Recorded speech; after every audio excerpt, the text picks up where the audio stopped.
کچک روجاوای کردستان دلیستیکا تایکواندو ده لسر اصلا همو عراقی بو یکمین و مدالیا زیرین به دست خست. ناوی استیرو محمد رشیده خلقا دیریکا هم کویه و لدهو که لکامپا دومیز یا پنابران دمینه به ناو کلوبا جنین دهو که بشتاری شامپیون عراقی یا تایکواندو بو او جی تایبت بو به جوانین کچ. استیرو لسرانسر عراقی یکمین درکتیه و هون دبینن افجی دیمانین وینه. دچم استودیو ما یاد هو که استیرو محمد رشید لیستکوانا تایکواندو میوانا من استیرو بخیر هاتی و پیروز به براسیل سر خیره و کیف خوش بوم. تکاریش مرا بیجی تا کنگی دست بیکر چاوا دست بیکر زحمتی ام وی کاری چنه؟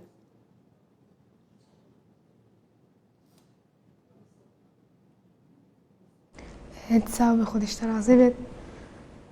أول شي ساعتها كابتن شعلان جبلي خوش كوي آري كاريا ممكن حتى في بطولة بجربهم وساعتها ماموستا أحمد الدوسكي جي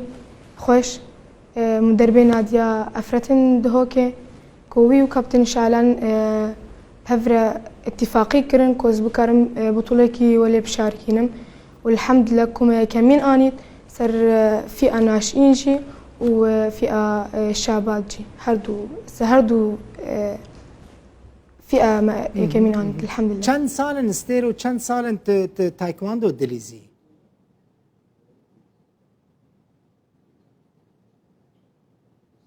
2016 وزد ليزم اول شي جم كابتن رمضان تمو بيم ساعتها يجي خوشكو بمرة تعبي صالة 3 صالة ممور ودفرس شو جم كابتن شعلان جنبلي ومن دست في ياريكر يعني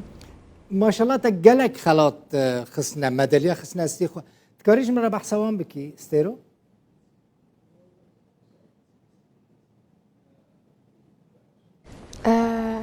بشتيس شو جم كابتن شعلان اول بطوله كبطوله كي رسمي من بجداري كر بطوله كردستاني 2019 من يدويا من دسخوانيت ودفر هر 2019 بطوله كردستاني دي سام بجداري كر يا كمين انيت ودفر اول كد 2020 بطوله محافظه دهوكي بارزگاه دهوكي ما اوجي كمين انيت ونهال سر استي عراقي الحمد لله 100 كمين انيت چند ميداليه نهاد استيتادانت كاريج مرا بحسبيني